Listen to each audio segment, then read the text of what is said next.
efa ndresaka an'izay pejin'ny fampianarana izay ihany isika dia araky ny vinavinany eo anivon'ny fara-piadidia mpampianarana Antananarivo renivohitra dia miisa 7 sy 7 ireo mpianatra andrasana hisoratra anarana ho amin'ny fanadinana CPE ho avy izao. Nisokatra tamin'ny 12 janoary lasa teo moa ny fisoratana anarana ho amin'izany ary fantatra fa ny faraparan'ny volana marsa izao no ikatonan'izany. Mpianatra miisa 7 sy 7 ny vinavinaina fa anao fisoratana anarana ho mpiadina amin'ny fanadina mpanjakana voalohany CPE ho tanterahana amin'ny 20 volana jolay izao ho an'ny eto anivony ny fiara-padidia mpampianarana Antananarivo renivohitra. Mety hisy fianarana fiakarana ho izy io satria mbola mijanona ho vinavina fotsiny ihany hatreto.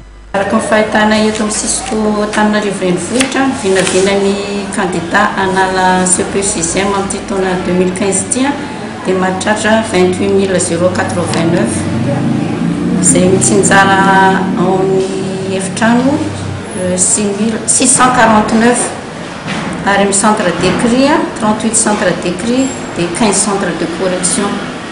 Marina fa mbola prévisionnel foana io chiffre io hatramin'izao.